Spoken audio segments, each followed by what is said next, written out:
क्या मैं फेल हूँ या फेल वाली लिस्ट कर? हाँ जी। सबका रिजल्ट आया, आपका नहीं आया? क्या क्या मतलब निकला? नहीं, मैंने लिस्ट देखी सारी, उसमें मेरा सबसे लास्ट में था उस दिन आपने, बल्कि मेरा एक क्वेश्चन थोड़ा गलत भी था, आपने कहा आधे मार्क्स कटेंगे, मैंने कहा ठीक है। फिर मैं रुक के बोली थी तो आपने कहा आधे मार्क्स कटेंगे। ये जो अभी परिणाम आया हुआ है वो उसमें साथ में लिखा हुआ है कि वो उनका क्या स्थान है, ये लिखा हुआ है? हाँ, लिखा हुआ है सबका, मेरा किसी में भी नहीं है। फर्स्ट किसी में सेकंड भी? थर्ड में भी नहीं है, सांत्वना में भी नहीं है। अच्छा, तो ये कोई आवश्यक तो नहीं है कि भाई हर एक किसी ना किसी में आएगा, ये आवश्यक नहीं है। नहीं नहीं, मैं सिर्फ पूछना यही चाह रही थी, क्या फेल तो नहीं हूँ? देखो, ये जो प्रथम द्वितीय तृतीय और सांत्वना होते हैं ना, ये अंक वाइज होते हैं ये। अच्छा। और फेल वाले का नाम नहीं होता इसमें, और पास वाले का नाम भी नहीं होता। हाँ जी।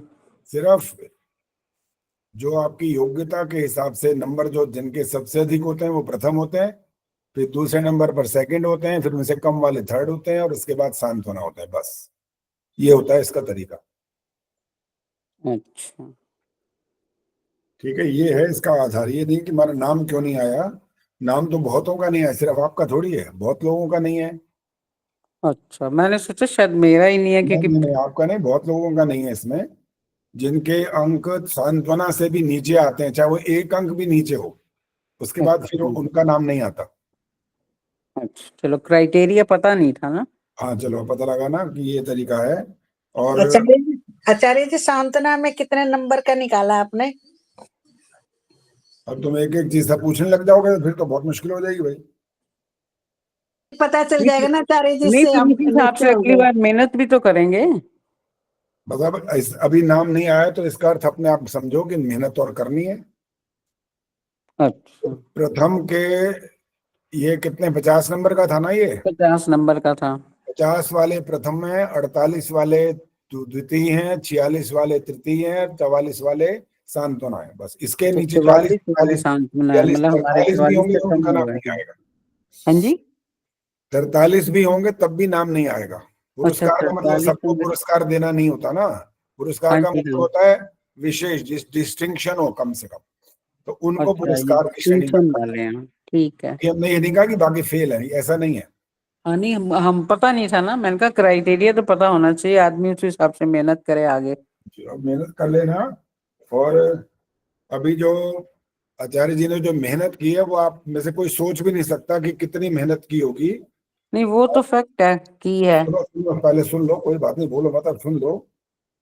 629 पुरस्कार के नाम की लिस्ट बनाई है मैंने। कम होते हैं 629? 629 सबके नाम है, और किसने किस तारीख को कौन सी प्रतियोगिता में कौन सा स्थान प्राप्त किया था, ये लिस्ट है। सिर्फ ऐसे नहीं, मेरे पास लिस्ट तो मेरे पास पहले से ही है, लेकिन उनको उनमें से ढूंढ ढूंढ के अलग लगाना, निकालना। और कितनी प्रतियोगिताएं हुई हैं सोचो, 2021 से सारी प्रतियोगिताओं में से निकाल निकाल करके अलग नाम लिखा पहले, और किस प्रतियोगिता में कौन से वर्ष आपका कौन सा पुरस्कार था, वो सब ढूंढ के बनाइए लिस्ट। आचार्य जी, हमसे ज्यादा तो मेहनत आप ही करते हो। हमसे ज्यादा नहीं, सबसे ज्यादा। हाँ या जी, ये हम नहीं सबसे ज्यादा ही। सबसे ज्यादा बहुत मेहनत का काम है। और ये जो ढूंढना आचार्य होता जी, है, हम सारों को मिला के उससे भी ज्यादा आप करते हो। मैं कह रहा हूँ अच्छा आचार्य जी, ये ढूंढना आसान काम नहीं है। पहले तो एक अलग जगह पहले निकालना पड़ेगा, उसके बाद फिर एक और जगह बनाना पड़ेगा। एकदम नहीं बन सकती ये काम, इतना मेहनत करनी पड़ेगी। बहुत कठिन काम आचार्य। आचार्य जी आपके पुरुषार्थ प्रश्न को उत्तर नमन। बनाने भी आचार्य जी बहुत मुश्किल काम है। प्रश्न उत्तर भी एक एक बनाना आपके बहुत, हाँ हम जी, तो सोच भी नहीं सकते आचार्य जी। प्रतियोगिताओं को आयोजित करना, उसको संचालन करना, उसमें परिश्रम करना, फिर आपको अंक देना, फिर आपकी कोई कोई ऐसे प्रश्न आपके आते हैं उनको फिर समझाना कि ये इस वजह से नहीं है, ये कारण है, और कई बार पहले ही बता दिया जाता है कि ये गलतियां होंगी तो अंक कट जाएंगे। तो सारी बातें करना आसान खेल नहीं है, बहुत मुश्किल काम है ये। इसलिए आपका उत्साह बढ़ाने के लिए हम कभी कभी ऐसा भी करते हैं कि अगर आपके 2 या 3 लोगों के एक एक अंक का अंतर होता है ना, उसको एक कैटेगरी में डाल देते हैं कभी कभी। मान लो पहले नमस्ते प्रथम में, सुनो नमस्ते जी, पहले मान लो हमने 50 में अभी इस बार एक कैटेगरी बनाई, और कई बार पहले क्या किया 50 और 49 दोनों को एक कैटेगरी में डाल दिया, वो प्रथम हो गए। और ऐसे जो सांत्वना तक आएंगे वो 42, 43, 44, वो भी तीन लोग उसमें आ सकते हैं। लेकिन हर बार ऐसा नहीं करते हैं, हर बार ऐसा करेंगे तो आपका परिश्रम फिर कम हो जाएगा, फिर आप सोचोगे आप सांत्वना तो आ ही गया, प्रथम तो आ ही गए, उसमें एक नंबर भी कम होगा तो वो आप उससे नीचे हैं असल में, वास्तव में आप 50 किए 50 नहीं लिए। तो कभी कभी आपको थोड़ा सा कठोर भी बन करके नमस्ते पुरस्कार आचार्य के जी। रूप में रखते हैं, कभी कभी थोड़ा लीनियंट भी हो जाते हैं, दोनों तरह से हमसे ज्यादा मेहनत आप करते हो आचार्य जी। हाँ जी बिल्कुल ठीक है जी। तो आचार्य जी ये आप जो जैसे गुरु मिलना हमारे लिए परम सौभाग्य की बात है। जी बिल्कुल ठीक है जी। अच्छा अब सुनो, अब एक दिन आपसे सबसे तालियां ही बजवाने हैं बस, सारे प्रोग्राम में पूरे में तालियां ही बजती रहेंगी। अब कैसे बजेंगी वो बताऊंगा आपको। हर एक के नाम और आपके जो जितने अंक आपको मिले हैं, अंक तो नहीं बताऊंगा, सिर्फ नाम की तारीख, प्रतियोगिता का वो, आपका क्या स्थान रहा, ये सबका सुनाऊंगा, 1 to all, जितने पुरस्कारों की श्रेणी में है उनका बस।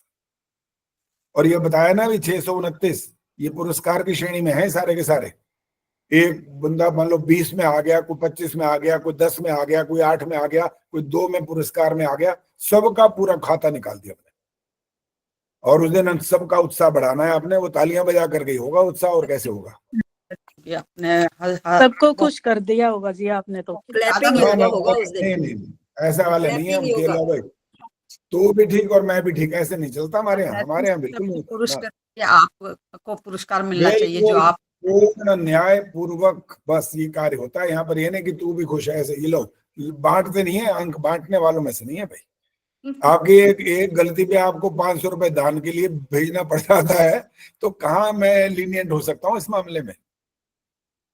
इसलिए अब बिल्कुल पूरा न्याय करने का प्रयास करते हैं। बाकी गलती इंसान है, इंसान से कुछ ना कुछ गलती भूल हो सकती है, इसके लिए मना नहीं कर रहे, लेकिन प्रयास ही रहता है कि सबके साथ पूर्ण न्याय हो।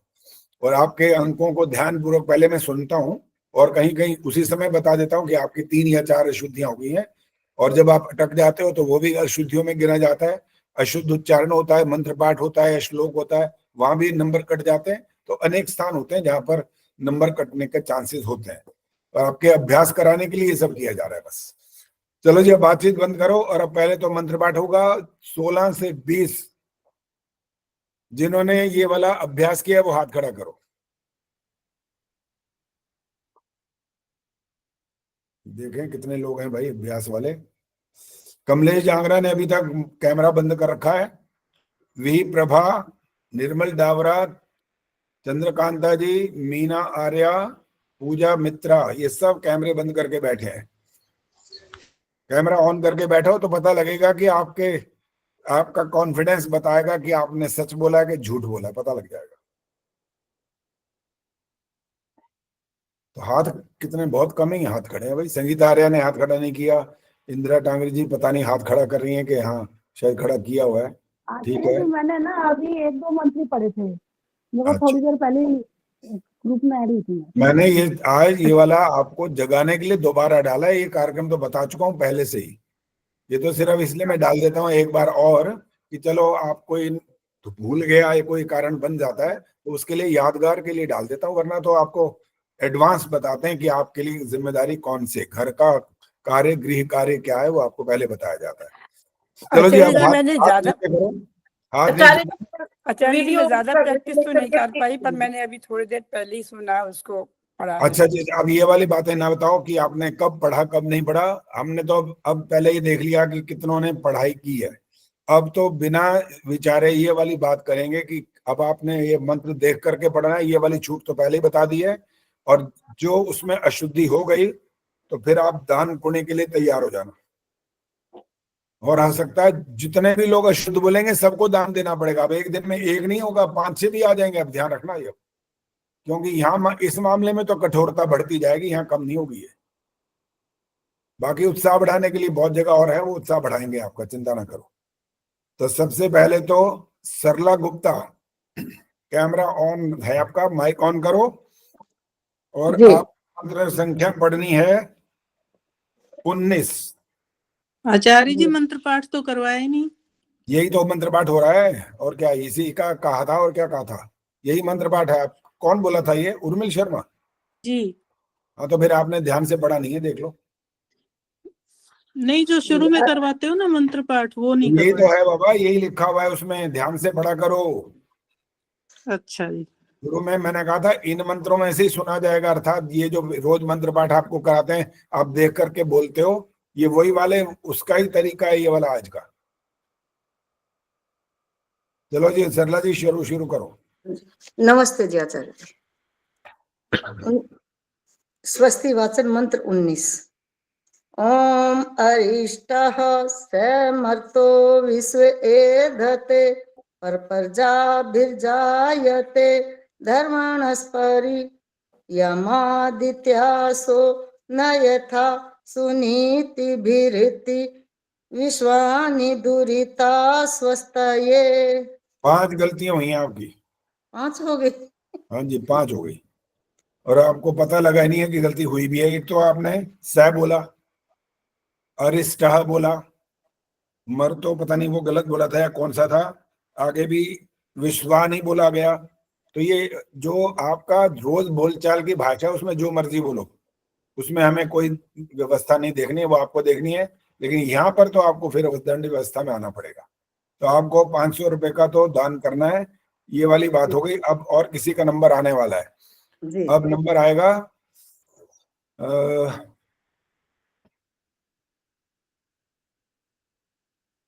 चलो उर्मिल से ही सुनते हैं। उर्मिल शर्मा ही है, देखते हैं आज इनका क्या होता है, बोलते हैं। चलिए, आपने ये वाला मंत्र नहीं बोलना। अब अभी मंत्र भी बदल बदल के बोले जाएंगे। 16वां मंत्र।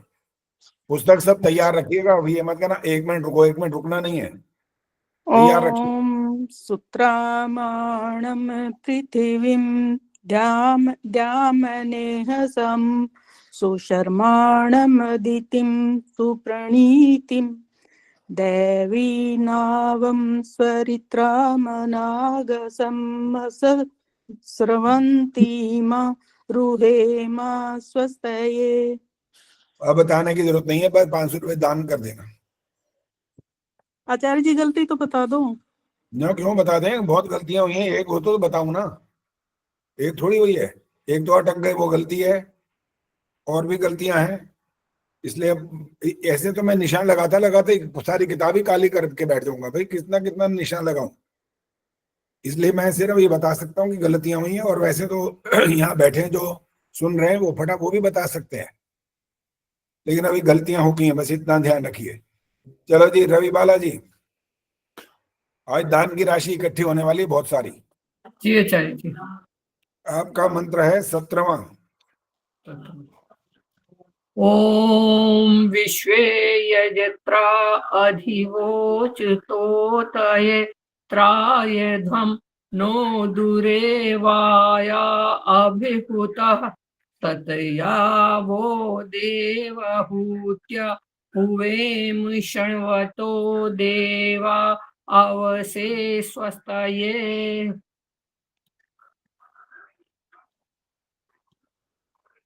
जी आचार्य जी, एक मिनट। अब बोलो, आचार्य जी बोलो। आपकी आवाज नहीं आई। 3 गलतियां हुई हैं, 3। अच्छा अच्छा जी। हाँ जी। अब मैं बार बार ना कहूं कि दान कर देना, जो उनकी गलतियां बता दी, गलती हुई है तो अपने आप दान करेंगे। जी सुषमा सरदाना जी। नमस्ते आचार्य जी। जी 20वां मंत्र।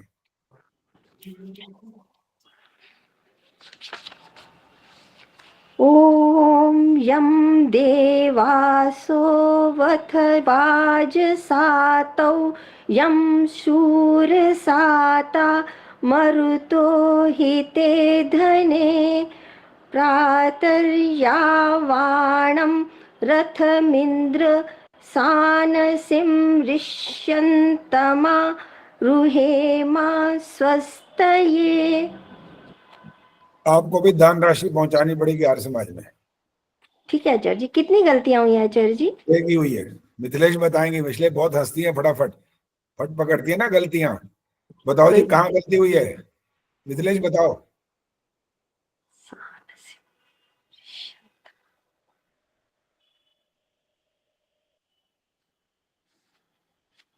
मिथिलेश क्या हो गया? माइक तो ऑन करा करो भाई, याद रखा करो जब बोलना होता है तो माइक ऑन करो। ओहो, ये गड़बड़ हो गई। बोलो। ये जो दूसरी लाइन है जी, इसी हाँ में ही जी। तीन गलतियां हुई हैं। पहली लाइन ठीक थी इनकी। अच्छा, 3 गलतियां हैं, आपने 3 निकाली हैं। हाँ जी, दूसरी लाइन, दूसरी पंक्ति में। और दूसरी पंक्ति में तीनों पता है कौन कौन सी हैं? हाँ जी, बताओ। ये प्रातर पे रुक गए और हाँ। रथमिंद्र सान से, इसी में ही 3 है एक तरह से देखा जाए तो। ये तो बिल्कुल ही गड़बड़ था। सान सिम बोला, सिमरी ऐसे होना वही चाहिए। वही, यही तो बता रही हूँ, इसी में ही गड़बड़ था पूरा। ठीक है, वो आपको नहीं बता रहा, उनको बता रहा हूँ। आपने तो कथा बता दिया था जब इसको बता रहे थे कि ये कह रहे हैं कहाँ हुई है, तो ये बता दिया गया। चलो अब आज अब नंबर है जी आचार्य जी, हाँ जी बोलो। ये आपने बोला सान सिमरी, तो श्यंता बोलेंगे? सान सिमरी श्यंतमा। सान सिमरिष्यंतम, नहीं, ठीक है। सिमरी नहीं, सिमरी। सान सिमरी, सिमरी, म पूरा बोलना है, आप म आधा बोल रहे हो ना। अच्छा जी, सान सिमरिष्यंतमा, ठीक है। अब आ गया, अब ठीक आ गया, बिल्कुल ठीक आ गया। इंदिरा टांगरी जी आई अब। जी आचार्य जी। आपका मंत्र है 19वां।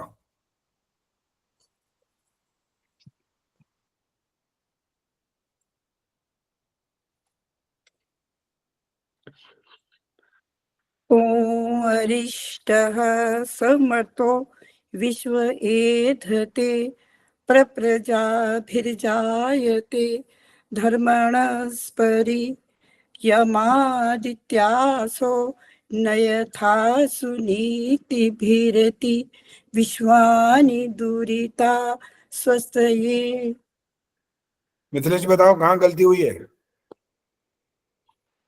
ये समर्तो, इसमें क्या गलती थी? ये कुछ अजीब सा लगा, जैसे बोलना चाहिए ना वैसे नहीं था। इंदिरा जी दोबारा बोलो। जी सारा नहीं बोलना, समर्थो वाला बस। जी। ओम अरिष्टः समर्तो विश्व बस रुक जाओ, रुक जाओ, आगे नहीं बोलना। अभी गलती लग रही है ना मिथिलेश? हाँ अब ठीक है जी। अब ठीक है, पहले भी ठीक ही था।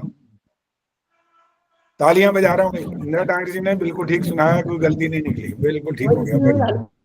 आचार्य जी आपके कारण। इसलिए मैं 4-5 से तो ऐसे ऐसे कोशिश करता हूँ कि 2,500 रुपए तो कम से कम दान हो जाए एक दिन में। आचार्य जी मैं 3,000 अभी दान करके ही आई हूँ। तो हम तो ये कोशिश करेंगे कि रोज 2-2,500 रुपए का दान होता रहे, और बाकी फिर जब ठीक मंत्र हो जाएगा उसके बाद आगे और नहीं सुनना। ऐसे सुनते रहेंगे तो आप एक दिन में पता नहीं कितने दान करने पड़ जाएंगे सबको। चलो जी, अब हमारा आगे का कार्यक्रम शुरू हो रहा है, और अब ये बताना है कि मंत्र आज है कौन सा, जहां से प्रारंभ करना है। हाथ खड़ा करना है, बोलना नहीं है। चंद्रकांता जी बताएंगे। जी आचार्य जी, मंत्र 16। 16। अब ये वाला मंत्र पाठ भी करना है, अब दंड व्यवस्था नहीं है। बोलिए, इस मंत्र को बोलिए आप। अच्छा ठीक है आचार्य जी, मैं रास्ते में हूँ फिर भी बोलूंगी। अच्छा अच्छा, चल रास्ते में। हाँ, कार दिख रही है, शायद कार में बैठे हैं। जी बोलो। हाँ बोलिए बोलिए। ओम सुत्रामाणं पृथिवीं जामनेहसं सुशर्माणम् अदितिं सुप्रणीतिं दैवीं नावं सौरित्रामनागस्मस्वन्ती मारुहे मा स्वस्तये। 4-5 गलतियां हो गई हैं। प्रैक्टिस तो की थी फिर भी गलतियां हाँ, भी। प्रैक्टिस करी होगी, लेकिन अभी शुद्ध नहीं हुआ। और इसका सुन लो, ये जितने भी आप यहाँ उपस्थित हैं, आपको प्रैक्टिस करने का मतलब ये नहीं था कि आप अपने आप बस बोलते रहे और हो जाए प्रैक्टिस। नहीं होगी वो, आपको पता लगेगा ही नहीं गलती है कौन सी। इसलिए वो रिकॉर्डिंग सुना करो ना, साथ साथ 2-4 बार रिकॉर्डिंग सुनो, वो वाले मंत्र ले आओ और उन मंत्रों को सुनो, फिर उनके साथ साथ बोलने का अभ्यास करो, और उसके बाद आपका अलग से अभ्यास होगा। ये होती है प्रैक्टिस। अपने वाली प्रैक्टिस करोगे तो फिर कहाँ शुद्ध होगा, फिर तो गलत होता ही रहेगा। क्योंकि थोड़ा अतिशयोक्ति कर रहा हूँ, जन्म जन्मांतर का अभ्यास है आपका, तो वही बोलते रहते हो। आर्य समाजी सारे यही तो बोलते रहते हैं। उनमें से पंडित लोग भी हैं, ऐसा शाह को सा बोलते हैं, आज तक वो नहीं सीख पाए। मात्राओं का कहाँ रुकना है वो नहीं पता। छोटी को बड़ी बना देते हैं, बड़ी को छोटी बना देते हैं। आपने भी वही किया है, बड़ी को छोटी बनाया है बहुत जगह पर। इसीलिए कहा है कि इसका अभ्यास करने का तरीका है वो सुनिए साथ, पहले सुनो उसके बाद आप अभ्यास करो। अभी इस मंत्र का पाठ और होना है अभी। प्रेम आचार्य जी, आचार्य जी, हाँ। मैं एक बात पूछना चाहती हूँ। जैसे मैंने 20 बार प्रैक्टिस की तो मैंने तो अपनी तरफ से शुद्ध उच्चारण कर लिया, फिर पता कैसे लगेगा? वो तो जब तक आप नहीं सुनोगे नहीं पता लगेगा। यहाँ सुन तो रहे हैं, इसके लिए दंड व्यवस्था लगा रखी है इसीलिए। तो अपने आप तो जैसे मान लो कहे कि अरे बस करो, सुन मेरी भी सुन लिया करो, ज्यादा मेरे को बोलने दिया। ये तुमने सबने मुफ्त में ही मतलब ये सोच रखा कि मुफ्त में ही काम चलता रहेगा। ये मुफ्त में नहीं चल रहा है, दान राशि शुरू हो चुकी है इसीलिए हो गई है भाई। थोड़ा मेहनत करो, अच्छे से प्रैक्टिस करो। प्रैक्टिस करने का मतलब है जो सुना आपने, आप उसके साथ इतना दिमाग लगाओ कि ठीक चला के नहीं चला अभी तक, और नहीं चला और आप ठीक समझे बैठे हो तो फिर दंड भरो। यही तरीका है फिर तो, और क्या है। चलो जी, प्रेम दंड भरने के बाद भी नहीं सुधरा, कैसे करें फिर? अगली बार फिर और दंड दो, फिर यही करते रहो और क्या होगा। जब तक सुधार नहीं होगा दंड भरते रहो। तुम्हारी बहन बहुत मुस्कुरा रही है सामने, उनको भी बड़ा मजा आ रहा है सुनकर कि ये बढ़िया है भाई। ये आचार्य जी वो सही कह रहे हैं, हमारी प्रैक्टिस कैसे होगी वैसे? ऐसी होगी, जो दंड भरते रहोगे तो प्रैक्टिस ठीक हो जाएगी। नहीं, जैसे हम जब तक सारे मंत्र नहीं सुनाएंगे। सुनो ना, सुनो बाबा, मैं दुबई में अभी बता रहा हूँ, पहले भी बताया था, अभी बता रहा हूँ, वहां ऐसी दंड व्यवस्था है, एक भी व्यक्ति गलती नहीं करता, गलती करते ही दंड होता है वहां फौरन। दंड व्यवस्था सही सुधार होता है, ये बिल्कुल पक्की बात है। एक दिन मेरे को कहने लगा, मैंने स्कूल में बच्चों को बोल दिया, उनके पेरेंट्स आए हुए थे, मैंने एक भजन भी वहां सुनाया और फिर कहा कि बिना दंड के कभी सुधार नहीं होता। कहने लगे बच्चों का तो मन पे बड़ा बुरा असर पड़ेगा इसका। तो मैंने कहा तुम जब बच्चा फेल होता है तब अच्छा असर पड़ता है क्या? क्या जवाब है? हाथ खड़ा करो, बताओ इसका जवाब दो। सविता बताएंगी, सविता कपूर। आचार्य जी मैंने सुना ही नहीं। मैं हाँ, मैं इसीलिए तो पकड़ा है, मैंने इसीलिए पकड़ा है। आचार्य जी मैं तो अब आपके मंत्र को ही पढ़ रही थी। तो जो कहीं खो जाता ना, मैं वहीं फटाफट पकड़ लेता हूँ कि कहाँ कहाँ घूम रहे हैं ये। प्रवीण सेतिया बताएंगी।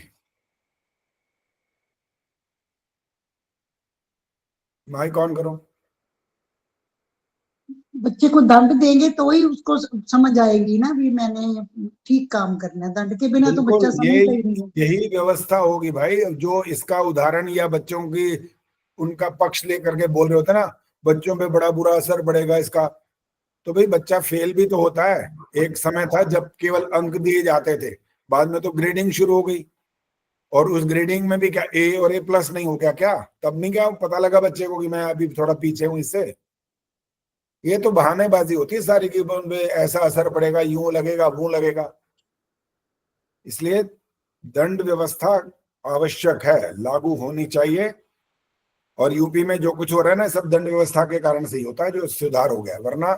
वरना तो जो हालत थी, आपको पता है, जो यहाँ रहते हैं या जिन्होंने खूब टीवी देखा अच्छी प्रकार, उनको पता है कि वहां हालत क्या थी और आज क्या हो गई है।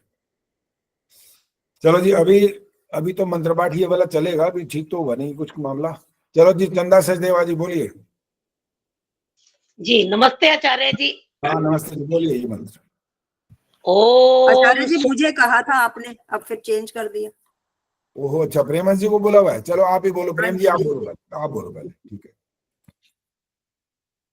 ओम सुत्रामाणं पृथिवीं द्यामनेहसं सुशर्माणमदितिं सुप्रणीतिं दैवीं नावं स्वरित्रामनागसमस्रवन्तीमा रुहेवा स्वस्तये। प्रेम जी गलती पता लगी है?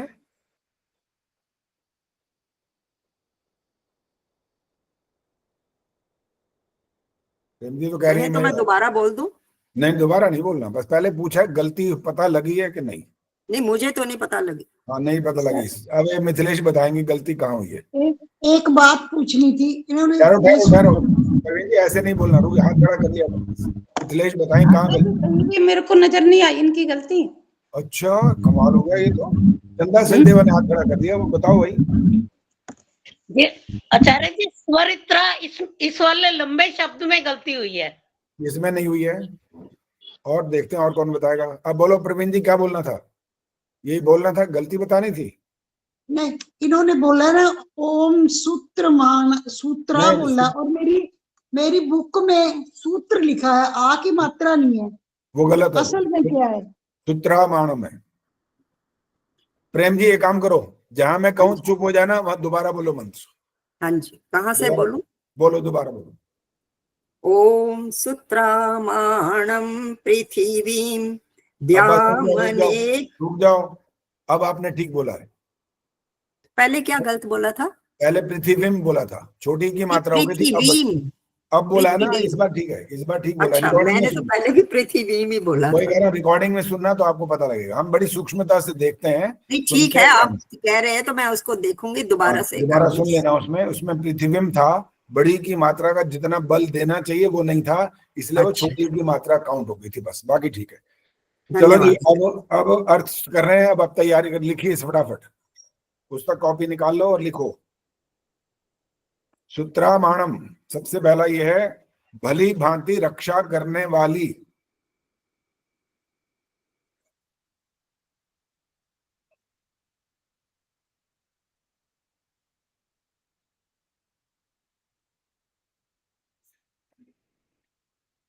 भली भांति रक्षा करने वाली। आगे है पृथ्वीम। अब जो संस्कृत को पढ़े हैं उनको तो पता लगता है कि पृथ्वी बोलना होता है, लेकिन जो नहीं पढ़ते वो पृथ्वी बोलते हैं, थ आधा करते हैं। बल्कि हिंदी की किताबों में पृथ्वी बोला जाता है, पृथ्वी। और हमारे वेदों की भाषा में क्या होता है? पृथ्वी। थ में छोटी की मात्रा लगी होती है, थ आधा नहीं होता है बल्कि। तो ये बना है पृथ्वीम। इसका अर्थ होता है विस्तृत प्रभाव वाली।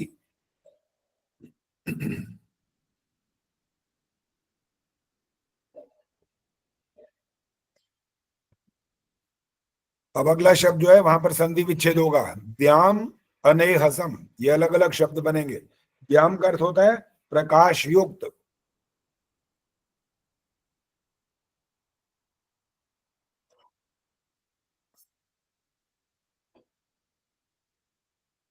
अगला शब्द है अनेहसम, दोष रहित।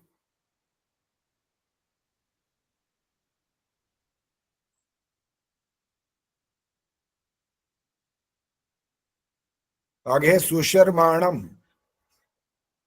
का बता दीजिए। किसका बताएं? अरे क्या माइक ऑन रखा करो ना, सुनाई तो दे। आप पहले बोलते हो, माइक ऑन करते हो बाद में। इतनी जल्दी बंद मत करो, दोबारा बोलो। अब बोलो। अनेहसम। अनेहसम का मतलब है दोष रहित। सुशर्माणम, उत्तम सुख देने वाली।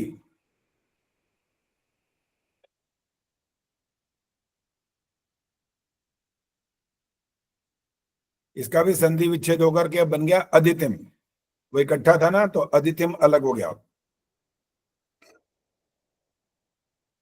अखंडित स्वरूप वाली। आचार्य जी क्या बोला है? अखंडित स्वरूप वाली।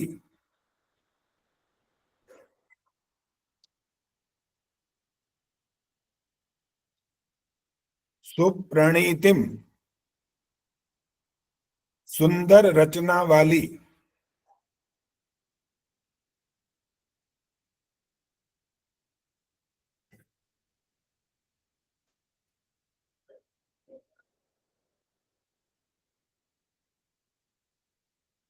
सुप्रणीतिम अर्थात सुंदर रचना वाली। दैवीम,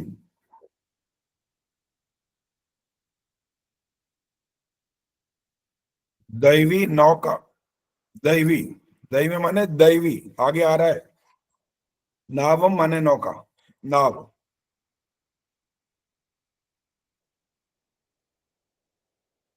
दैवी नावम माने नाव या नौका।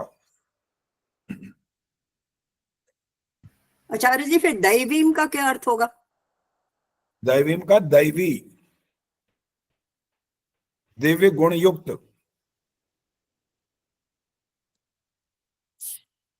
वो मैंने इकट्ठा अर्थ बोल दिया था नावम का भी पहले। नावम माने नौका।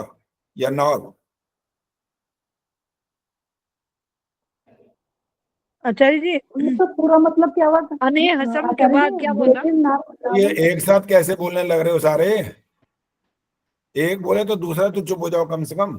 रोशनी बोलो, क्या बोला? आचार्य जी वो मेरा फोन आ गया था, तो आपने ये अने हसम के बाद क्या बोला? सुशर्माणम, उत्तम सुख देने वाली। ठीक है आचार्य। अब जो है ना, स्वरित्रा मनागस मस्रवंती मारुहेम, इतना लंबा शब्द है ये, अब अलग अलग होना शुरू हो जाएगा। सबसे पहले बनेगा सु, सु माने सुंदर, अरित्राम चप्पुओं वाली, नाव खेते हैं जिससे वो चप्पू, चप्पुओं वाली।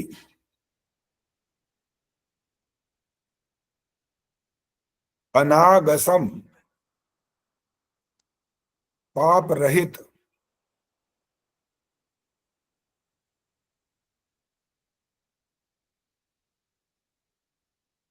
अस्रवंतीम, अगला शब्द अनागसम का क्या अर्थ है?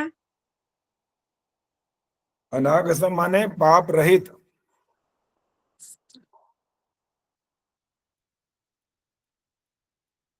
अस्रवंतीम छिद्र रहित,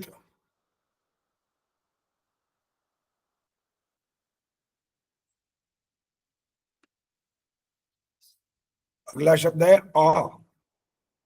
आ माने होता है अच्छी प्रकार। का नहीं पता लगा आचार्य जी। किसका?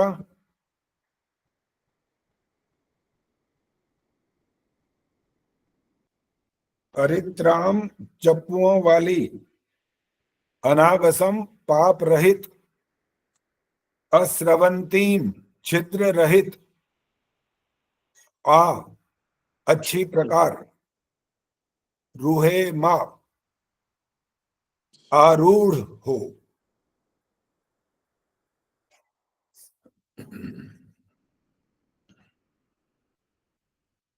और अंतिम शब्द है स्वस्थये, हमारे कल्याण के लिए ये कल्याणकारी हो। हेमा का बता दीजिए प्लीज। आ माने अच्छी प्रकार, रूहेमा माने आरूढ़ हो, आरूढ़ माने सवार हो जाओ।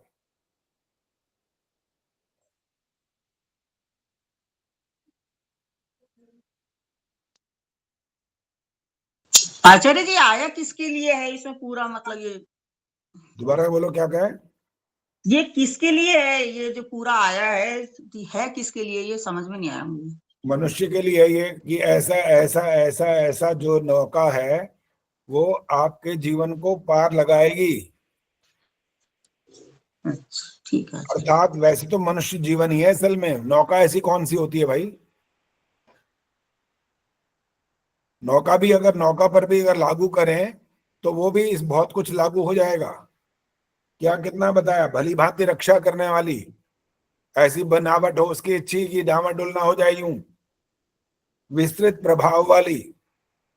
उसके बाद है प्रकाश युक्त, फिर है दोष रहित, उत्तम सुख देने वाली, अखंडित स्वरूप वाली, सुंदर रचना वाली, और चप्पुओं वाली, और पाप रहित, छिद्र रहित। ऐसी जो होगी नौका उससे आपका कल्याण होगा। अगर छिद्र वाली हो गई, टेढ़ी मेढ़ी हो गई, पक्की ना हुई, मजबूत ना हुई, सुंदर ना हुई, प्रकाश की व्यवस्था ना हुई, तो डूब जाएंगे।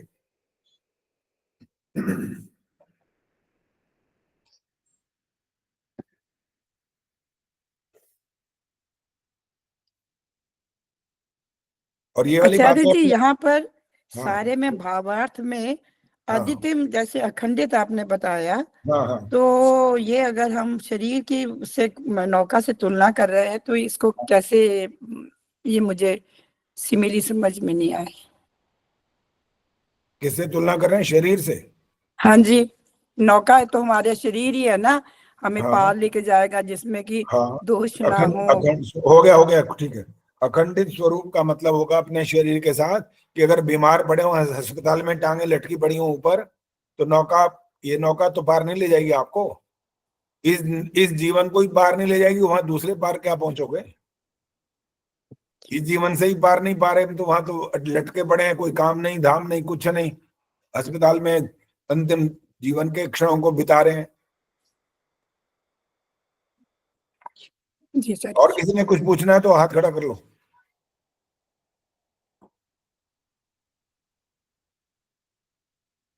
चलिए अगला मंत्र करिए। अगले मंत्र का पाठ होगा और सुखवर्षा जी करेंगी मूल्य मंत्र का पाठ। जी नमस्ते आचार्य जी। नमस्ते जी, बोलिए, शुरू करिए। ओम विश्वे यजत्रा अधिवोचतो तये त्रायध्वं नो दूरे वाया अभिहुतः सत्यया वो देवहूत्या हुवेम शृण्वतो देवा अवसे स्वस्तये। बहुत बढ़िया, बिल्कुल ठीक है, बहुत सुंदर, आराम से बोला, बिल्कुल एक एक शब्द अक्षर को बिल्कुल स्पष्ट उच्चारण किया आपने। चलिए अगला, अब इसका अर्थ लिखिए। विश्व माने हे समस्त,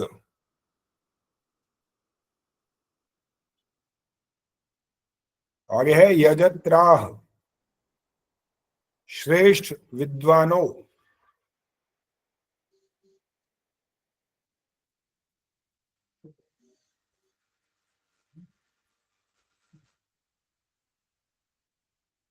हे समस्त श्रेष्ठ विद्वानों, यहां तक हो गया। विश्वे यजत्राह अधिवोचत, पूर्ण रूप से हमें समझाओ। अधिवोचत,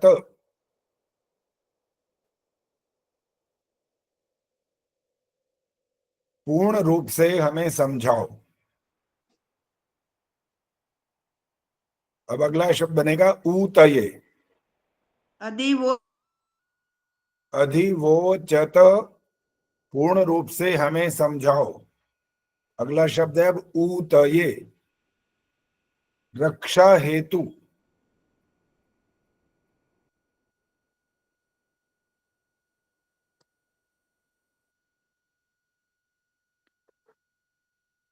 या रक्षा के उपाय भी कह सकते हैं, रक्षा के उपायों को।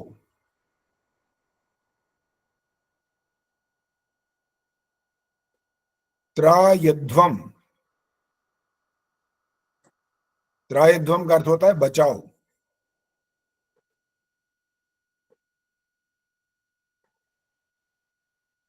नो दुरे वाया, अब बन गया है नह, न माने हमको।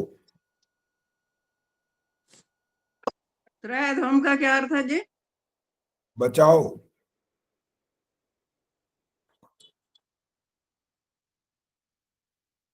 नह माने हमको, दुरे वाया दुर्दशा से।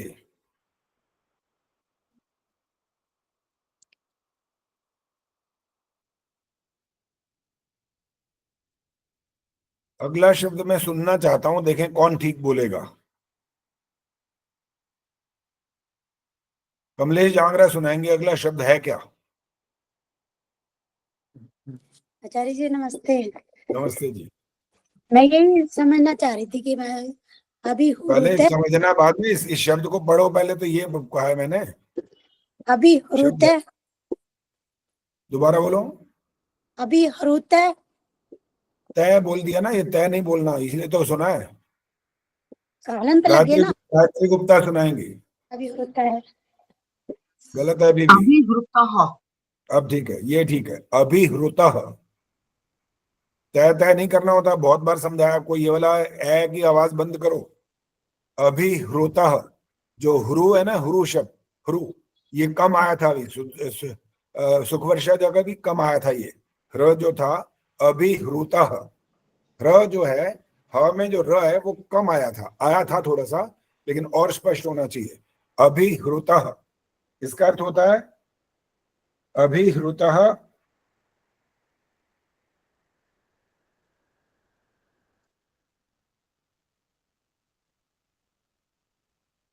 सभी प्रकार की कुटिलता से।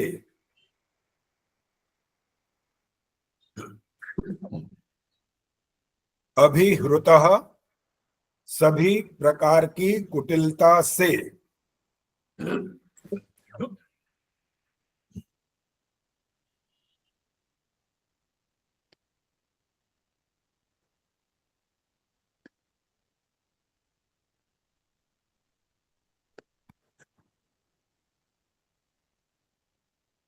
सत्यया, अगला शब्द है सत्यया, सच्ची, सच्ची।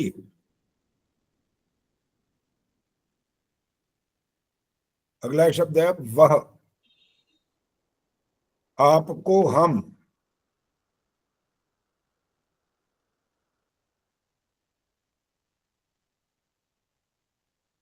देवहूत्या,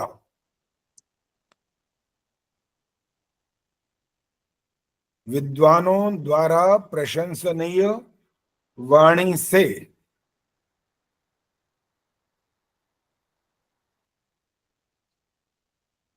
देवहूत्या का अर्थ है विद्वानों द्वारा प्रशंसनीय वाणी से।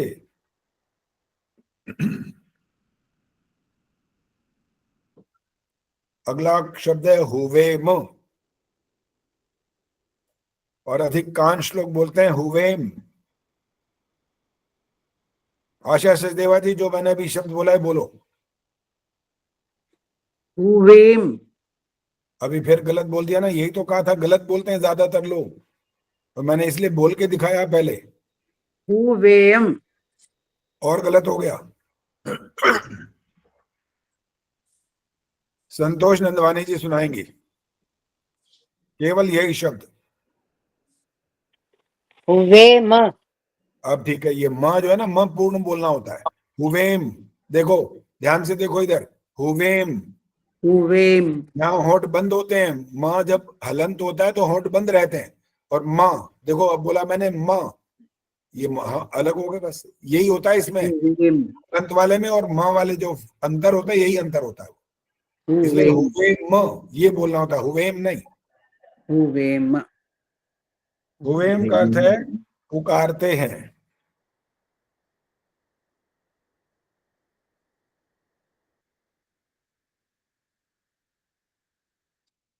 अगला शब्द है शृण्वतो। माइक बंद करके रखो भाई। पुष्पलता आर्या है, कौन सी है मुझे पता ही नहीं वैसे अभी तक। शृण्वतो, आप उसे सुनने वाले होवो।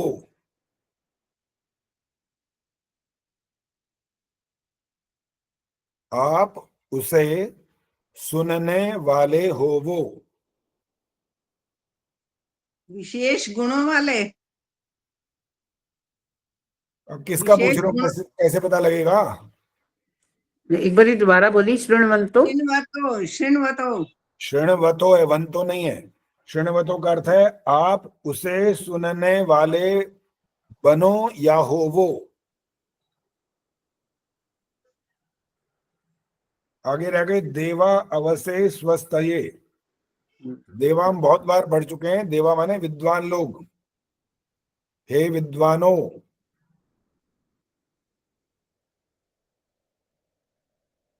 अवसे का मतलब है बुराइयों से रक्षा।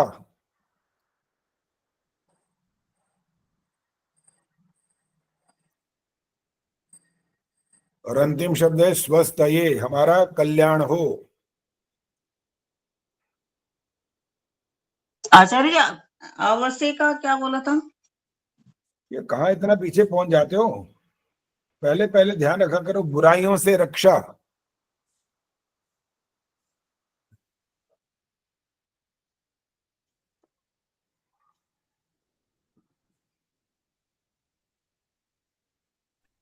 आचार्य जी, सत्या वो रह गया मेरा, सत्या वो। सत्यया, सत्यया माने सच्ची, वह माने आपको हम, को हम, आपको हम। आशा जी माइक बंद रखो।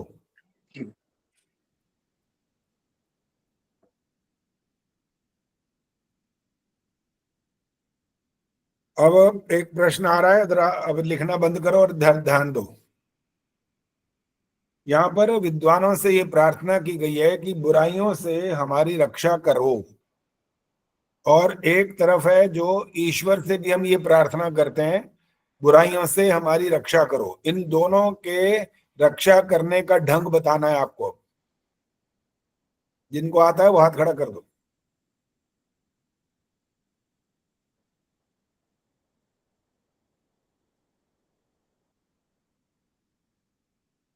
हाँ जी, सुदर्शन मनचंदा जी बोलो। आचार्य जी नमस्ते। हाँ, नमस्ते। आचार्य जी, जो परमात्मा हमें दूर करेगा, हम कोई बुरा कार्य करेंगे तो वो हमें शंका, लज्जा, भय से के द्वारा हमें वो हमारे उस काम को दूर करेगा। हम कोशिश करेंगे वो जो हमारे अंदर भय है, शंका है, लज्जा है, दंड का डर है, उस डर से हम वो कार्य नहीं करेंगे। इस प्रकार परमात्मा हमारा ये करेगा। हो गया, उत्तर खत्म हो गया। विद्वान लोग को तो हम सामने बैठ के वो हमें हमारे प्रेरक हैं, हमारे पथ प्रदर्शक बन के हमारे गुण बुराइयों को दूर करेंगे। उनको पता कैसे लगेगा हमारी बुराई? हम बताएंगे उनको। क्या बताओगे? हमारे व्यवहार से पता लगेगा। नहीं, व्यवहार तो ऐसा करोगे कि वो दुनिया को ऐसा दिखाओगे कि हमारे जैसा अच्छा नहीं है दुनिया में कोई। सब नहीं, लोग हम यही अपनी करते हैं। बातों को मतलब मानेंगे कि हमारे अंदर ये बुराइयां हैं, उसको कैसे दूर करें। इसका अर्थ तभी होता काम है, बनने का। ठीक है, इसका अर्थ होता है जो अतिथि जो होता था ना, वो अतिथि इसीलिए होता था पहले। विद्वान लोग घर में आते थे ना, और वो आपसे या तो पूछते थे या आप स्वयं बताते थे। कोई अपने आप नहीं बताता तो वो पूछते थे बाकायदा। वो घर में देखते थे चित्र कौन से लगा रखे हैं। बच्चों के कमरे में भी जाते थे वो, वहां भी देखते थे, ओ अच्छा हीरोइन के चित्र लगा रखा है लड़के ने, और लड़की ने हीरो के चित्र लगा रखे हैं। हो गया काम तुम्हारा बस। तो जो प्रत्यक्ष दिखाई देता है दोष, वो तो बताया जा सकता है। जो अंदर है वो कौन देखेगा? वो तो विद्वान नहीं देख सकते, वो तो बताने पड़ेंगे आपको। वो पूछेंगे आपसे, लड़ाई झगड़ा करते हो, झूठ बोलते हो, या एक दूसरे की निंदा चुगली में बड़ा आनंद आता है, ये वो पूछेंगे। तब पता लगेगा। और आप हाँ करोगे, सच बोलोगे तो पता लगेगा, वरना झूठ बोलोगे तो क्या पता लगेगा? वो कोई ईश्वर थोड़ी है कि आपके अंदर आपने जो सोचा हुआ है वो नहीं बता रहे, कुछ और बता रहे हो। इसलिए विद्वानों का दोषों को दूर करने का तरीका है, या तो आप स्वयं बताओ या वो आपसे पूछें। और वो कब होगा? जब वो आपके घर आएंगे। समाज में बैठे बैठे तो कोई नहीं बताता किसी को। वो तो कह रहे मेरी बेइज्जती हो जाएगी सबके सामने।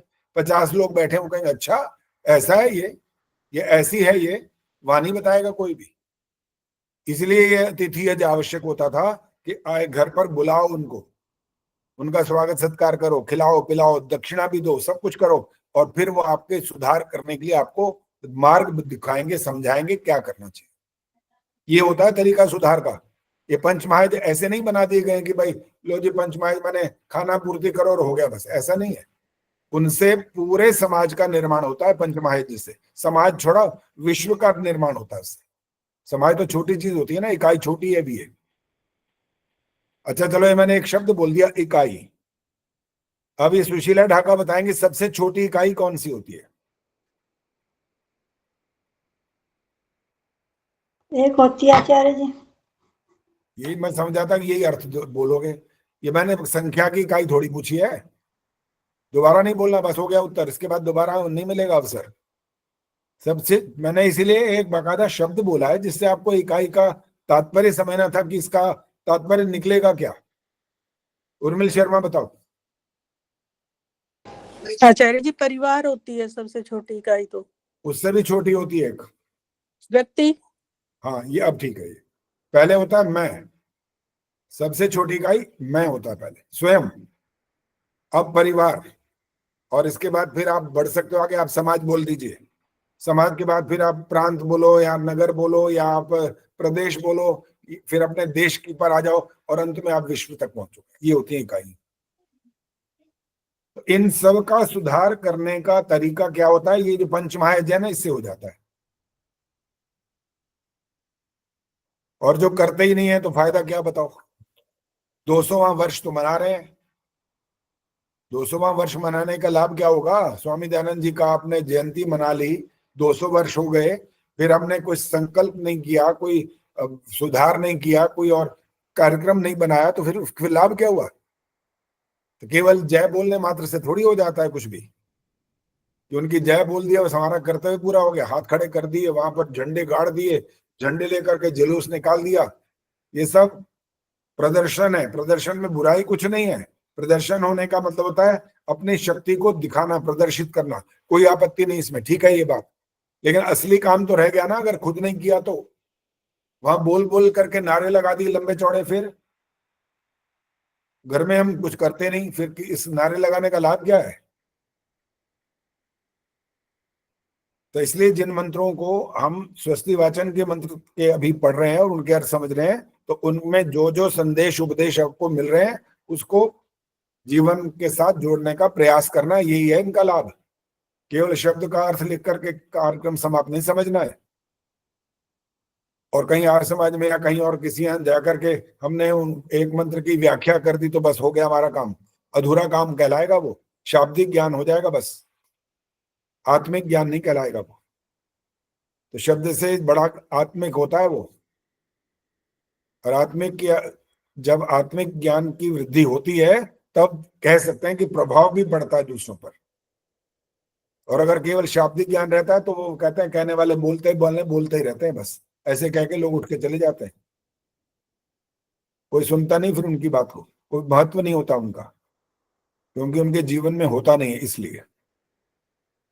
चलिए अब अगला मंत्र पाठ करेंगे और अंजू चौधरी, अंजू विद्यार्थी करेंगे अब।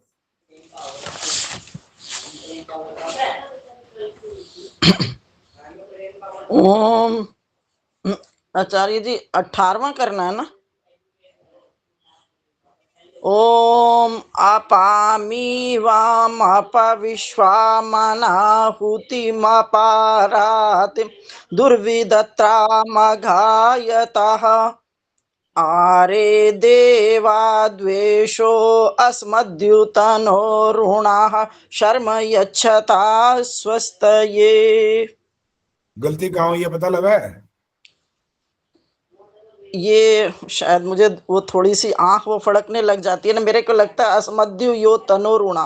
हाँ यही हुई है, ठीक है। वो आंख कभी तो वो मात्रा दिखाई नहीं देती, ये ब्लिंक करती है ना ये साइड, तो थोड़ी सी पढ़ने में मिनट में वो हो जाता है। ठीक बात है, वो 3D खत्म हो जाता है ना ऐसे। याद मुझे था, अगर बंद करके बोलती तो ठीक बोलती।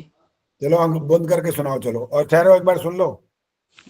ओ ठहरो ना, रुको ना, अभी दान शुरू हो जाएगा, अभी देख लेना। अभी अगर ये आंख बंद करके आपने कहा मैं सुना सकती हूँ और ये गलत हो गया, एक भी शब्द गलत हुआ तो 500 रुपए दान देना पड़ेगा फिर। ठीक है आचार्य जी, कोई कोई बात, बात। आंख बंद करके सुनाओ, ठीक है। आंख नहीं बंद, ये बुक बंद कर दूंगी। अच्छा बुक बंद करो। हाँ जी आंख भी बंद कर दूंगी, मुझे कुछ नहीं है, कोई बात। चलो चलो सुनाओ। ओम अपामी वाम अपविश्वामनाहुति मपारातिं दुर्विदत्रामघायतः आरे देवा द्वेषो अस्मद्युयो तनो ऋणाः शर्म यच्छता स्वस्तये। वो अस्मद्युयो यहाँ आकर के अटकते जरूर हो, वहां पर उतना स्पष्टीकरण नहीं है, वैसे ठीक है आपका, कोई बात। वो सांस लेने में या तो हो जाता होगा, कभी कभी गला भी। पहले आंख का बहाना, अब सांस का बहाना। नहीं आचार्य जी हो जाता है ना, क्योंकि आज आके आगे बस आपकी बात मान ली। कारण कुछ भी हो उसमें वहां पर थोड़ा और अच्छे से प्रयास करेंगे तो हो जाएगा। हाँ जी, हो सकता है थोड़ी गलती भी। नहीं तो प्राणायाम कर लिया करो थोड़ा, और सांस की वाली वो वाली बात भी ठीक हो जाएगी। मेरे से प्राणायाम भी नहीं होता, मैं वैसे सवेरे बैठती हूँ उपासना में, प्राणायाम नहीं कर पाती। मैंने एक बच्चे को यही बोला था, बच्चा क्या था, अब तो बड़ा हो गया था 20-25 साल का। मैंने कहा भाई कुछ आंख बंद करके आंख खोल के भगवान का कुछ धन्यवाद कुछ बोलते हो कुछ करते हो। कहता अभी जरूरत नहीं है। मैंने कहा जरूरत नहीं है अभी, तो कब जरूरत पड़ेगी? कहना जब थोड़ा इन सब बातों से थोड़ा और आगे निकल जाएंगे ना, बच्चों की शादियां वादियां कर देंगे तब। नहीं, जरूरत तो हर टाइम है। मैंने नहीं, वो उसकी बता रहा हूँ, वो क्या समझ रहा है, वो सबके साथ लागू हो रही है सारी बात, ये केवल आप पर लागू थोड़ी हो रही है, सबके साथ लागू हो रही है। वो जब इतने बड़े हो जाते हैं ना, बच्चों की शादियां हो जाती हैं, तो फिर यहाँ दर्द है वहां दर्द है, अब इसका ऑपरेशन की तैयारी है, अब आंख खराब हो रही है, दांत टूट रहे हैं, नया लगवाना, पता नहीं क्या क्या करना पड़ता है। और वो कहने वाला कह रहा है अभी जरूरत नहीं है, बाद में करेंगे। बाद में क्या करेगा भाई, अपना रोना ही रोता रहेगा, भगवान का याद कहाँ से करेगा, कैसे कर लेगा? वहां कोई बाद में जादू थोड़ी हो जाएगा। जो इसने पहले अभ्यास किया ही नहीं है वो क्या करेगा बाद में? तो बाद में नहीं कर सकता। एक ने कहा था ना, जब अंतिम समय आ गया उसका, उन्होंने कहा भाई राम राम बोल दे, राम राम राम बोल तो दे, अब तो बोल दे कम से कम, अब एक तरफ शायद बेड़ा पार हो लेगा।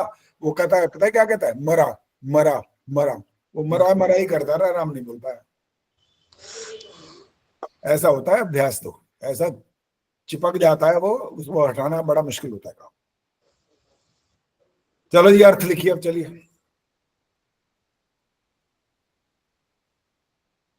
अप अमीवाम, ये अलग अलग हो गए। अब अप माने नष्ट कर दो,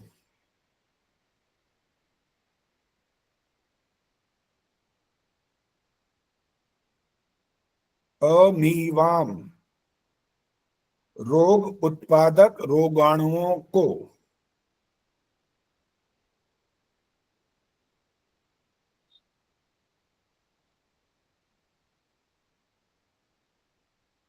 क्या बताया जी?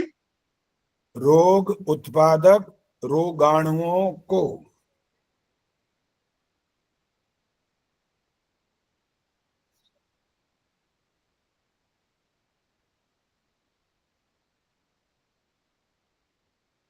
अगला शब्द है अप विश्वाम, ये भी अलग अलग हो गए। अप माने समूल नष्ट कर दो,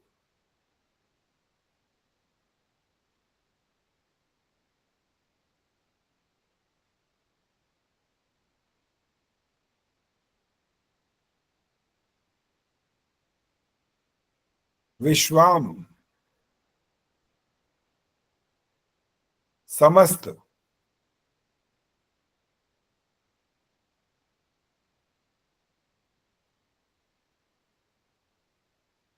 अनाहितम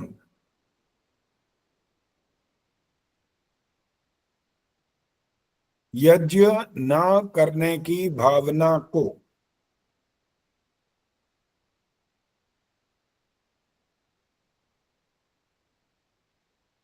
आचार्य जी ये अनाहुतिम का है ना? हाँ हाँ,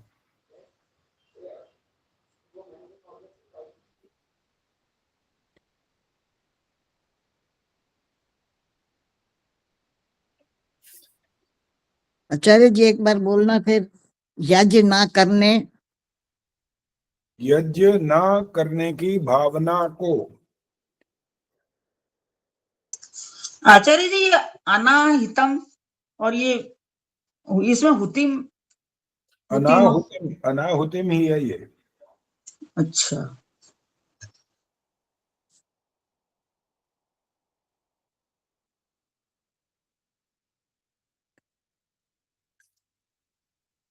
यज्ञ न करने की भावना को। अप अप माने दूर कर दीजिए।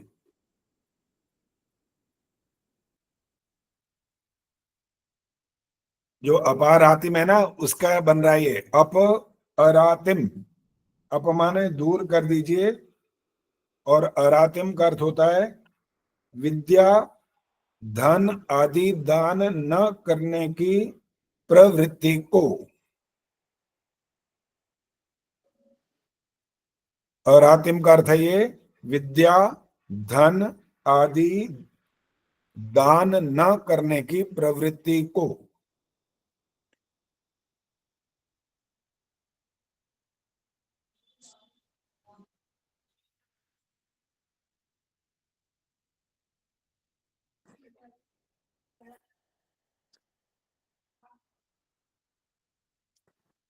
अगला शब्द है दुर्विदत्रामघायतः। आचार्य जी, हाँ, ये जो विद्या धन आदि दान न करने की प्रवृत्ति को, इसका जो वर्ड है इसको क्या बोलेंगे, शब्द को आगे? अरातिम का अर्थ है ये। अराती। दुर्विदत्रामघायतः, ये जो इकट्ठा शब्द है ये अलग अलग होगा। दुर्विदत्राम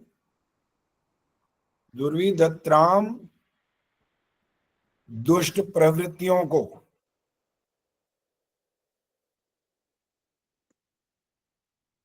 दुष्ट प्रवृत्तियों को, और जो अलग शब्द हुआ इसका अघायतः, पापी व्यक्ति की,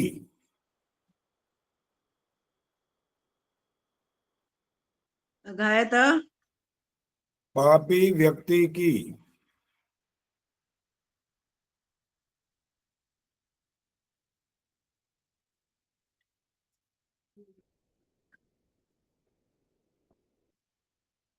आगे है आरे देवा। आरे माने दूर,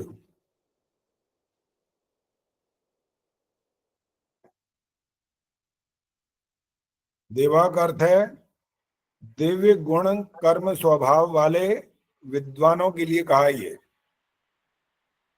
देवा माने दिव्य गुण कर्म स्वभाव वाले विद्वानों।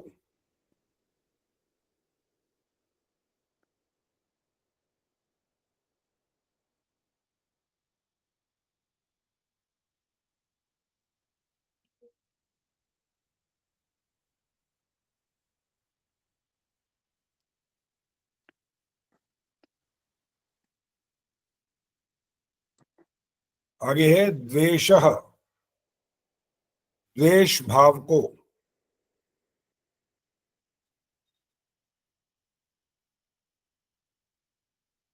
द्वेष भाव को अस्मद युयोतन। अस्मद माने हमारे अंतःकरण से,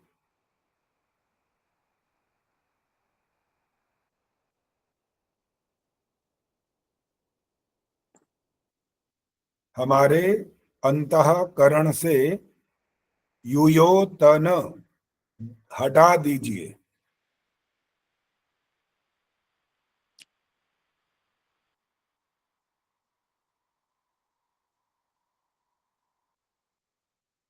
अब यहां भी संधि चल रही थी, अगला बन गया उरुणः।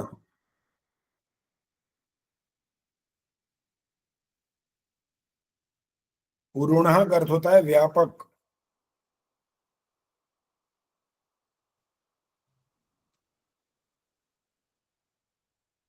वो छोटा है या बड़ा आचार्य जी? हाँ, क्या बोला? वो छोटा है या बड़ा? छोटा, उरुणः।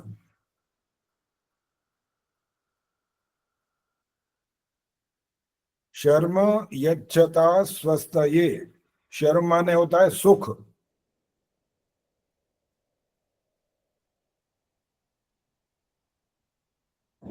यच्छता का अर्थ है प्रदान करो।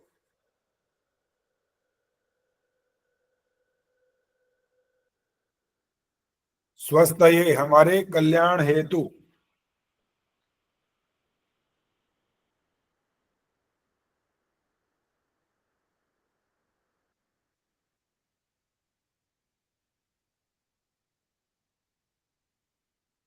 संगीत आर्य माइक ऑन करो। हाँ जी सर, आचार्य जी। ईश्वर हमें सुख कैसे प्रदान करता है?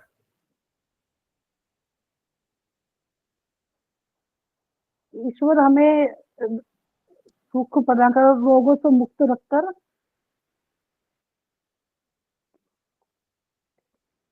कैसे करता है वो बताना है। रोगों से मुक्त रखता है या करता है, जो भी वो कहना चाहते हो बताना पड़ेगा कैसे। यज्ञ करके, मतलब यज्ञ की भावना हमारे अंदर होनी चाहिए। और पापी व्यक्तियों से, मतलब पाप कर्म ना करें, पापी व्यक्तियों से दूर रहें। ये तो फिर आप खुद कर रहे हो ना ये वाला काम, तो पापी से दूर रहें। ईश्वर ने क्या किया फिर इसमें? और दिव्य गुण वाले व्यक्तियों विद्वानों से हम संपर्क रखें, देखो उनके सानिध्य में रहे। ठहर, ये जो पूरा वो अर्थ पढ़ रहे हो वो उसकी बात छोड़ दो, जो प्रश्न कर रहा हूँ उसको ध्यान से सुनो, उसका अर्थ बताओ बस। ईश्वर हमें सुख कैसे देता है, अपने इधर मंत्र के अर्थ पर छोड़ दो, अब अपना दिमाग लगा करके बताओ, या आपको जो अनुभव है बताओ, ईश्वर हमें सुख कैसे देता है, ये पूछना। ईश्वर हमें सुख, आचार्य जी पूरा कहना नहीं आ रहा ढंग से, इसीलिए तो पूछा, मुझे पता था कि ये नहीं बता पाओगे ना, क्योंकि जो दुनिया वाले हैं वो दुनिया वाले तो हर जगह पर ईश्वर को घुसेड़ के बैठे हुए हैं। काम बन गया तब वो, काम बिगड़ गया तब भी वो। और कोई कोई इसके थोड़े अलग भी हैं, काम बन जाए तो वो खुद अपने आप को कि मैंने करा, और बिगड़ जाए तो फिर वो हम वहां पहुंच जाते हैं, वो दोगले हैं मतलब। चलो जी, आशा से देवा जी हाथ खड़ा किया, बताओ। ईश्वर हमें हमारे कर्मों के हिसाब से हमें सुख दुख देता है। उदाहरण दो। अगर हमारे अच्छे कर्म है, हमारे में परोपकार की भावना है, कल्याण की भावना है, तो हम अपना किया हुआ हमें अच्छा वापस आएगा। अगर कैसे हमारी आएगा भाई, भावना वो ही कैसे ठीक आएगा नहीं ये है, पूछना है। वो जो भी है ना, वो उदाहरण का मतलब होता है इतना स्पष्ट हो जाए कि फिर गोलमाल या शब्द इधर उधर के ना हो, सिर्फ ये बताना ये ऐसे आ गया, ये दिया ईश्वर ने, ऐसे बोलना है ना, बताना है।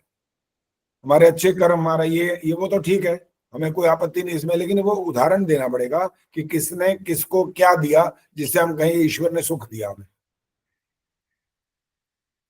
चलो वंदना शर्मा जी, आप बताओ। नमस्ते आचार्य हाँ जी। नमस्ते जी। आचार्य जी, जैसे हम किसी के लिए अच्छा सोचते हैं या अच्छा करते हैं, तो जो हमने उसके साथ एक अपना उसकी किसी सुख में या दुख में हमने उसकी सहायता की, और तो हमें कहीं भी उसका जो है फल मिल जाता है। ये नहीं कि हमें अभी यहीं पर मिलेगा, हम कहीं भी अनजान शहर में, अनजान जगह, कहीं किसी विपरीत परिस्थिति में हो, तब भी हमें उसका फल जो है अवश्य मिलेगा, अगर हमने अच्छा किया है तो, और या बुरा किया है तो। सारा का सारा उत्तर बिल्कुल अलग जा रहा है, पूरा का पूरा। आचार्य जी, मैं अभी अभी जुड़ पाई हूँ, मेरा लिंक नहीं जुड़ रहा था, कोई बात इसलिए नहीं, मुझे मैंने जो पीछे का प्रश्न बताना किया, है। जी, मैंने जो प्रश्न किया, मुझे तो सिर्फ उसका उत्तर चाहिए। मैं सारे मंत्र का इसलिए पूछ ही नहीं रहा हूं, मैं तो सिर्फ ये पूछ रहा हूँ ईश्वर हमको सुख कैसे देता। ये प्रश्न है छोटा सा, चाहे आपको मंत्र के माध्यम से बताना हो, चाहे अपने अनुभव से बताना हो, चाहे दुनिया वाले जो बोलते हो, चाहे आपकी कोई मान्यता हो, हमें तो उसके अर्थ से मतलब है।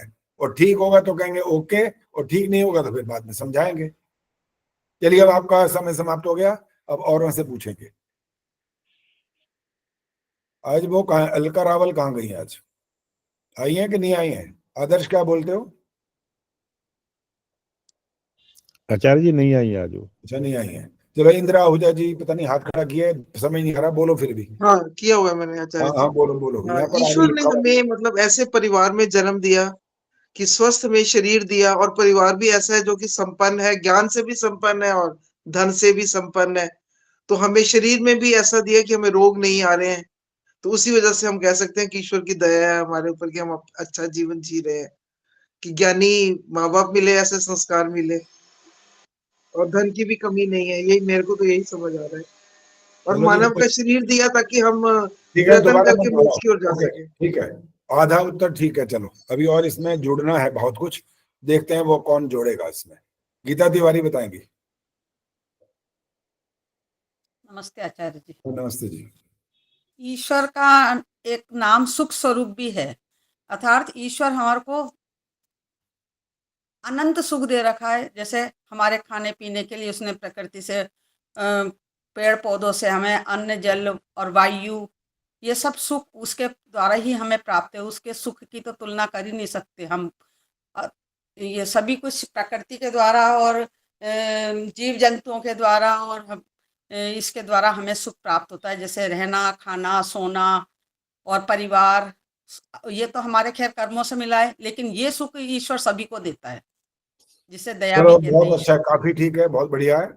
और अब आपको बता देते हैं, बस समय भी आगे भागता जा रहा है, समय इतना होगा नहीं, कितना हो गया है 9। 5-6 मिनट है अभी। रेखा गर्ग बताएंगे, अभी देखते हैं एक दो से और सुनते हैं। चलो रेखा गर्ग बताओ, ईश्वर हमें सुख कैसे देता है? आचार्य जी यही कि सूरज की गर्मी और रोशनी देकर, हवा पानी अग्नि से फल फूल देकर हमारी सबकी रक्षा करता है, हमें सुख देता है, इससे हमें सुख मिलता है। बबली देसवाल। नमस्ते आचार्य जी। नमस्ते जी।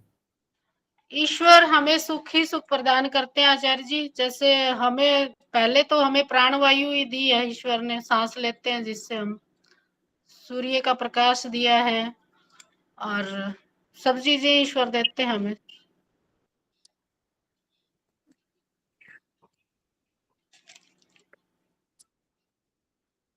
प्रवीण सेतिया जी बोलो।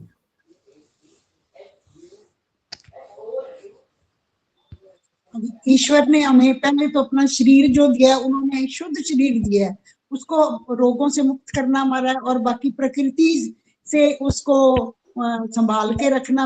वो इस प्रकृति में तो सारी चीजें ही आ जाती हैं, जल वायु आकाश सारा, ये उनसे अपना ये जीवन चलता है, तो जिससे हम सुखी रह पाते हैं दोनों। ठीक है, बिल्कुल ठीक है, बहुत अच्छा उत्तर दिया आपने। और हमने 5 तत्वों की जो बात की है, ईश्वर के सुख देने का ढंग यही है।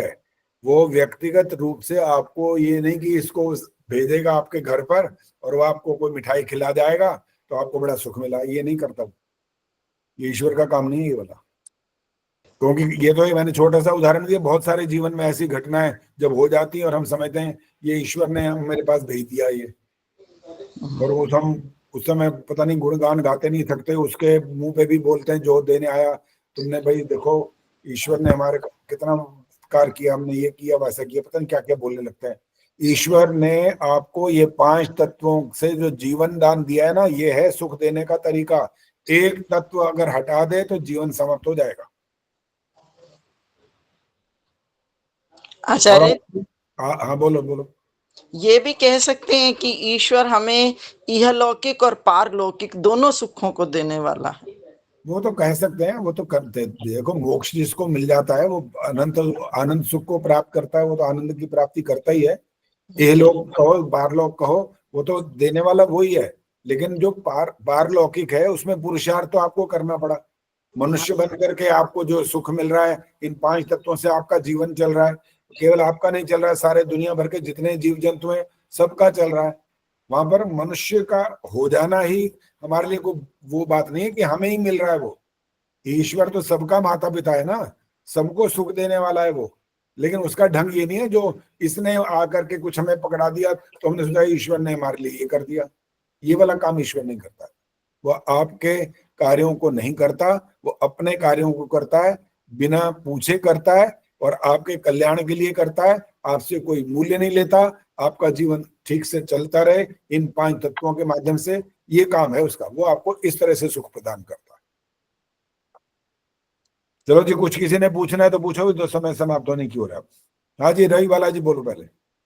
आचार्य जी, वो जैसे हमारी कोई विपरीत परिस्थिति है उसको दूर करके हमें सुख दे सकता है। परिस्थिति को दूर कैसे करता है? विपरीत मतलब हमारे लिए जो विपरीत है, जो हमारा उदाहरण दो। उदाहरण ऐसे नहीं बात बनती, उदाहरण दो। कोई ऐसी परिस्थिति बताओ जो ईश्वर ने ऐसे दूर कर दी। जैसे हम कोई मनुष्य या कोई हमारा दोस्त या हमारा कोई बुरा करना चाह रहा है तो वो हम उससे हमारी रक्षा करे, शत्रु से हमारी किसी कैसे रक्षा करेगा? मतलब उसको रोक देगा कि तूने आगे बढ़ा तो तेरे को ही मैं राम नाम सत कर दूंगा। ईश्वर नहीं, ईश्वर रोग वो तो हमारा फिर दूसरा हो जाता है कि भाई वो स्वतंत्र कार्य करने में। तो फिर ये इसलिए याद रखा करो ना, ये वाली बातें जरूरी याद रखनी है। दुनिया की तरह से नहीं सोचना। ये जो पुण्य कमाने गए हुए ना महाकुंभ में, वो सोच रहे हैं 144 बाद आए, अब तो डुबकी लगाएंगे तो सीधा मोक्ष मिल ही जाएगा। अरे कहीं ना मिलने वाला मोक्ष इन बातों से। कहीं नहाने धोने से मोक्ष मिलता है क्या? सारे यम नियम पालन ये क्यों नहीं, जब तक नहीं करोगे मोक्ष कहां से हो जाएगा भाई? यानी कर्म का कोई अर्थ नहीं निकला फिर तो। स्नान करो और मोक्ष जी कुछ नहीं होता, इससे मोक्ष मोक्ष नहीं मिलता है। सिर्फ आपका शरीर शुद्धि होती है। और वहां लोग मरे जा रहे हैं, बेटा पहुंचते ही जा रहे हैं, अभी भी कम नहीं हुए, जाते ही जा रहे हैं, जाते ही जा रहे हैं। ये अमावस्या आ रही है, ये पूर्णिमा आ रही है, ये वाली ये स्नान है, या माघ का ये पता नहीं क्या समझ क्या रहे हैं भाई। आचार्य जी वहां तो पानी भी गंदा हो गया है, वैसे कह रहे हैं बहुत अशुद्ध हो गया है। बिल्कुल होगा, इतने लाखों करोड़ों की बात कर रहे हैं जब, और मर इतने भी खूब करोड़ रहे हैं, लोग। बस का रहे हैं, बिड़ के रास्ते में ही मर रहे हैं, आचार्य वो जी वहां मरे 54 थे तो करोड़ यहीं लोग मर रहे नहा हैं चुके कुंभ में जाने वाले। देखो जी, आपको जो जो संक्षिप्त रूप में ये वाली ज्ञान की बात बताई जाती है उसको समझना है अच्छे तरह से। और अगर आपको वहां पर जाकर के नहाना धोना हो तो कोई मना नहीं है, जा सकते हैं, लेकिन तब जाना चाहिए जब आपकी और वहां की परिस्थिति अच्छी हो जाए। ऐसे भीड़ में जाएंगे तो सब कुछ हो सकता है, फिर ये ना कहें भगवान ने लिखा यही था, इसने यही मरना था, फिर ये वाले वाक्य दुनिया तो यही बोलती रहेगी। फिर भगवान ने कब कहा था कि तू जा आज? उसने कहा कोई चिट्ठी भेजी थी क्या, या फोन किया था कि चलो तुम्हारा लिखा हुआ आ गया वहां पर नाम, चलो पहुंचो? ईश्वर नहीं करता, आपको कोई ऐसी प्रेरणा नहीं करता, कोई आदेश नहीं देता कि आप ये करो। आप कर्म करने में स्वतंत्र हैं, बस ये याद रखना है हमेशा। आप करो आपकी इच्छा, न करो आपकी इच्छा, कल करो परसों करो मत करो आपकी इच्छा। ईश्वर आपके इन कार्यों में हस्तक्षेप नहीं करता। जैसे बच्चा विद्यार्थी जो है वो परीक्षा भवन में बैठ करके जो प्रश्न पत्र आता है उसको देख करके जो उत्तर लिख रहा होता है ना, प्रश्नों को देखकर, तो उस समय उसका अध्यापक उसको रोकता नहीं है, बताता कुछ नहीं है, गलत लिखा है लिखता है जो मर्जी कर। और बाद में क्या करता है, वो नंबर वो देता है परीक्षक। कर्म करते समय वो नहीं रोकता। तो ईश्वर भी यही व्यवस्था चलाता, करो आपको जो करना है, मैं कुछ नहीं बोलूंगा। अगर मैं बोलूंगा तो अर्थ तो ये निकलेगा कि मैंने ही सिखाया, फिर तो उनको दंड कैसे दूंगा मैं? इसलिए ईश्वर आपको, ये बंद रखो भाई, कोई माइक ऑन है शायद, वो आपको बताएगा नहीं इस प्रकार से कि आपको ये करना है, ये करो। उसने बता दिया, चारों वेदों के माध्यम से आपको सब कुछ समझा दिया। जो मैंने पंच महायज्ञ की बात की थी ना, ये बता तो रखा है कि क्या करो। अब उसमें आपकी मर्जी है, करो या ना करो। करोगे तो उसका लाभ उठाओगे, नहीं करोगे तो उसका दंड भी मिलेगा, क्योंकि आपके कर्तव्य हैं वो तो प्रतिदिन के कर्तव्य हैं ये पंच महायज्ञ। और जो नहीं करते उनको दंड मिलता है वो। अब वो जी कहाँ से ढूंढ के लाए जी वो इन विद्वानों को, वो कब आएंगे कैसे आएंगे क्या नहीं, ये आवश्यक नहीं है कि हर दिन ये वाली बात हो जाए। लेकिन जहां संभावना जितनी हो उतना तो करो। जब आपके आर्य समाज में आए हो उनको वहां से आमंत्रित तो कर लो, तब तो कोई दूर नहीं जाना आपको, वो तो आए आपके घर पर चल के आगे एक तरह से। वहां से उनको हाथ जोड़ करके बुला के लाओ, हमारे घर चलिए, प्रातराश कर लो यार, कोई दोपहर का भोजन, रात्रि का भोजन, कुछ भी करो, आपका कर्तव्य बनता है भाई ये सब करना। वो अपना घर बार छोड़ करके जा रहे हैं संसार का उपकार करना, ज्ञान बांट रहे हैं, किस लिए? केवल इसलिए थोड़ी बांट रहे हैं कि आपको मुफ्त में देते जाए सब कुछ, नहीं। आपका भी कर्तव्य बनता है, आपको अपना कर्तव्य करना, वो अपना कर रहे हैं। जब ताली दो हाथ से बजने की बात होती ना, यही व्यवस्था होती है। नहीं तो एक हाथ से ताली बजेगी तो उसका अर्थ क्या होगा, आप दोषी हो जाएंगे, आपको दंड मिलेगा फिर उसका। चलो जी, बस समय हो गया, अब और बात नहीं होगी। अब हमने कौन से 18वें मंत्र तक कर लिया है, ठीक है? अच्छा, एक प्रश्न पूछ सकती हूँ? फटाफट करो जल्दी। मैं ये कह रही हूँ कि जैसे जब अकाल मृत्यु होती है, मान लो कोई गाड़ी में बहुत सारे लोग जा रहे हैं और उसमें से एक बच जाता है, तो वो उसके क्या प्रारब्ध कर्म है? वर्तमान में तो उसने कोई प्रयास अलग से किया नहीं, तो एक हवाई जहाज में जो हो गया, प्रश्न हो गया। एक हवाई जहाज में जो बैठे होते हैं वो प्रयत्न कर रहे होते हैं क्या? कोई उसमें सिर्फ एक व्यक्ति प्रयत्न कर रहा होता है बस। और आगे का जो बात सुनो, मत सुन लो, बोलना नहीं। इसके बाद जो परिणाम आता है उसका कारण होता है क्रिया भेद से परिणाम भेद होता है। क्रिया कैसी हो गई ना तो उसको पता होता है, जो पायलट है वो कोशिश कर सकता है बस, उसको भी क्या पता जहाज कैसे, कहाँ मैं उतारूं, कैसे करूं। जब स्थिति ऐसी खराब हुई, आग लग गई इंजन में, तो वो क्या करेगा? प्रयास तो करेगा कि किसी तरह पहुंच जाऊं वहां तक, नहीं पहुंच पाएगा, और जहां पर वो गिरेगा तो मरेंगे। कौन बच जाए? बच भी सकता है, मरने को सारे भी मर सकते हैं। तो वो कौन से कर्मों का, वही पूछ रही हो ना, जो वर्तमान में उसे मिला, जो एक बच्चा बच गया, तो उसके आधि भौतिक है बस, सिर्फ नाम आधि भौतिक है, चाहे वो सुख में आ जाए चाहे दुख में आ जाए। अच्छा, तो कोई प्रारब्ध यहाँ नहीं होता इनका नाम प्रारब्ध नहीं है। प्रारब्ध मतलब होता है जन्म ले लेना, वो है प्रारब्ध बस। अच्छा, कि माता पिता के यहाँ पहुंचा दिया ईश्वर ने, ये आपका प्रारब्ध है। आगे का कार्यक्रम आपकी स्वतंत्रता से शुरू हो जाएगा। आगे का ठेकेदार ईश्वर नहीं है। आपके माता पिता वहां से घर छोड़ के किसी दूसरी का चले जाए, उनकी नौकरी कहीं और चली जाए, वहां चले जाए और रास्ते में कोई दुर्घटना हो जाए, तो भगवान ने थोड़ी बोला था कि इसको मारना है बच्चे को भी, पैदा होते वाले को। भगवान ने तो नहीं कहा ना कि तुम्हारी नौकरी यहाँ लगे। नौकरी देने वाला कोई है और उसको स्वीकार करने वाला कोई है। ईश्वर ने कब कहा ये सब करो या मत करो? वो तो हमारी स्वतंत्रता पर निर्भर करती है सारी बात। और जो अकाल शब्द बोला है ना, अगली बार बताएंगे अकाल होता भी है कि अकाल होता ही नहीं है। अच्छा, प्रश्न आप कर देना याद से, तो फिर मैं इस आपको बताऊंगा क्या होता है। चलिए अब शांति पाठ। ठीक। ओम द्यौः शांतिरंतरिक्षं शांति पृथिवी शांतिरापः शांतिरोषधयः शांतिः वनस्पतयः शांतिर्विश्वे देवाः शांतिर्ब्रह्म शांतिः सर्वं शांतिः शांतिरेव शांतिः सामा शांतिरेधि। ओम शांति शांति शांति। जो बोले सो अभय वै धर्म की जय हो। जगत गुरु महर्षि दयानंद की जय हो। भारत माता की जय हो। आर्य समाज अमर रहेगा। वेद की ज्योति जल्दी रहेगी। ओम का झंडा जल्दी रहेगा। वैदिक बनी।